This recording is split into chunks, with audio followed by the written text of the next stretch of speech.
In today's short video, I want to give you some practical tips on really how to get started with a histamine elimination diet. The histamine elimination diet can be used whenever you suspect histamine intolerance or mast cell activation syndrome. It's really a great tool to be used and can be quite effective in the initial stages of either histamine intolerance or MCAS. Maybe you just downloaded my starter guide on the low histamine diet and you started looking through the list of foods that fall under this high histamines and you really just felt overwhelmed, you felt intimidated, don't know where to start, don't know where to begin. And so the most important thing that I want to tell you in today's video is that it's most important that you take some sort of action today. The key to finding out foods that are filling up your histamine or MCAS bucket really requires you to be very strict with eliminating foods that are high in histamine, right? There's also a bit of trial and error that you should expect. In some cases, even though a food falls on the list of low histamines, there are reasons you still may be having a reaction, right? And so even though a food is considered allowable or permissible, there are many reasons that people can have reactions to food. Sometimes you're having a reaction, maybe it's an allergic reaction to a food that you're eating, or maybe you're having a sensitivity to lectins, or you're having a reaction to oxalates, or there's just some sort of other reaction going on besides histamine. Either way, there's going to be a little bit of trial and error when it comes to figuring this out. But for this reason, I wanted to shoot today's video really just to give you some information on something that you can really just start doing for yourself, something that you can start doing to get this ball moving in the right direction.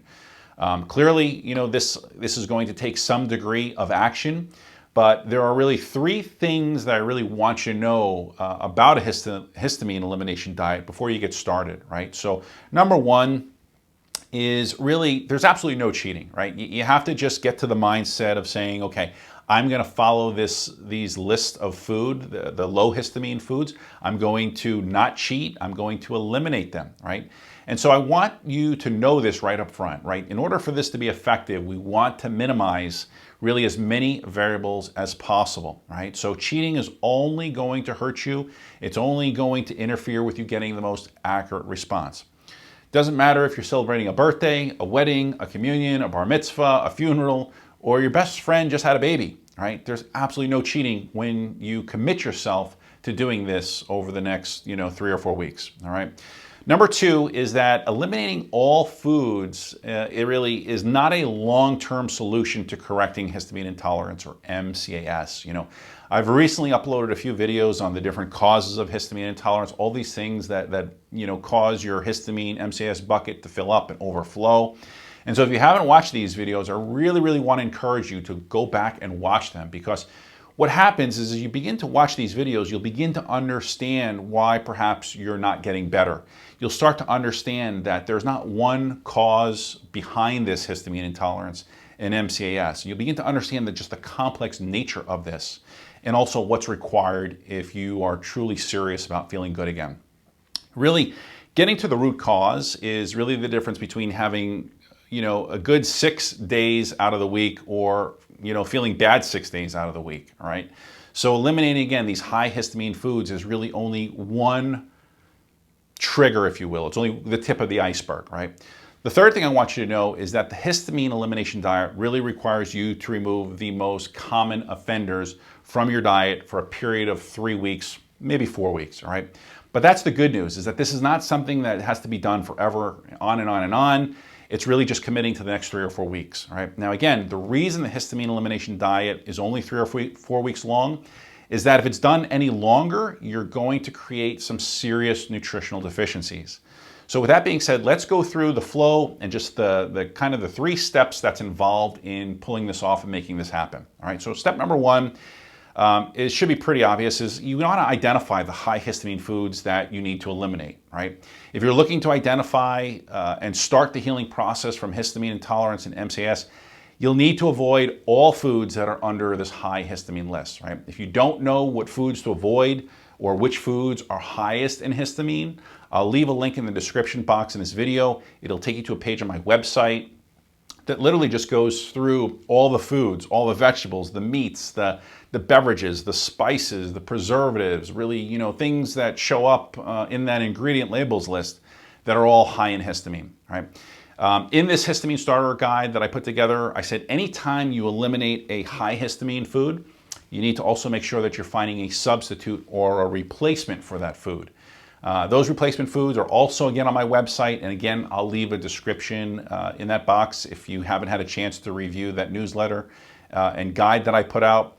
So step number one, let's get into this a little bit. So step number one is, of course, is identify the high histamine foods that you're eating, right? So what you may want to do here is go through all the list of foods that fall under this high histamine. And what I encourage you to do is, for the reason of making this conscious connection to food, is go through those foods and start circling all the ones that you're eating, right? Now look at that list and ask yourself, how many of these foods am I eating on a daily basis, right? These are things that, of course, are filling up your histamine or an MCAS bucket. So that's the step number one. That's easy enough, right? Step number two, again, this is a very straightforward step two. Avoid eating the foods that you see on the high histamine food list. So again, I'm going to sound a little bit like a broken record here, but the histamine elimination diet will only work if you are strict. It will not work if you're going to be cheating, or if you plan on going on vacation, or if you plan on going out to eat, right? So just remember, check food labels carefully, be sure that meat is fresh, don't reheat foods, avoid eating out, because we all know that restaurants make foods to be tasty, not necessarily always healthy. Avoid all those fermented foods that fall under that list, fermented beverages as well. And again, be sure that you're increasing all those foods that you see on the low histamine food list. Foods that, again, support DAO enzyme activity and support that HNMT enzymes, right? Again, if you don't remember, these are the enzymes, DAO and HNMT. These are the enzymes that help you break down histamine, and these prevent this histamine overload, okay? So again, it's all detailed in that low histamine starter guide, all right? Step three. Begin to reintroduce these foods. So after 3 or 4 weeks where you've taken these foods out, now it's time to start improving and putting them back into your diet. Good news here is that if your symptoms improve and you don't feel worse after you reintroduce these foods, congratulations, right? You've identified one of the triggers, or food from a food perspective, you have identified one of the triggers that were filling up this bucket. Now you can start adding in the foods that you've eliminated back in one by one. And what I recommend here is that you keep a food journal, right? And this should make sense. I talked about this in the guide. Use a food journal that helps you keep track of, again, the foods that you eliminated, how long it was eliminated, how you felt when you reintroduced the food, if there was any reactions upon reintroduction of those foods, anything in general, how your mood was, how your energy level was, okay? And again, if you're still experiencing symptoms, don't beat yourself up over this, right? That's okay. It's now time to look at all the other root causes of your histamine and MCAS bucket, which again, I talk about in other videos on my website and on my YouTube channel.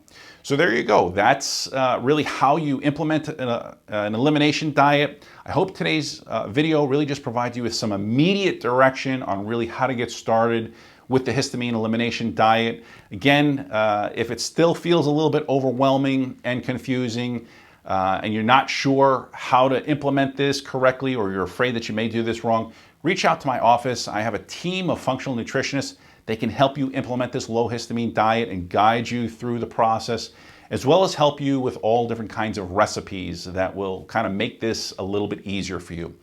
If your case is a little bit more complex, you have a little bit more going on, and you're looking for more of a comprehensive approach, or what I call the big picture, visit my website, click on the Start Here button in that upper left-hand corner, and take a few minutes to fill out that short questionnaire. I'll find out what your goals are, find out a little bit about what you're struggling with, and then we can discuss what the next steps will be. It's really that simple. So there you go. Hope you enjoyed today's short video, and I hope you'll tune in to some of the upcoming videos we have in store for you. Take care.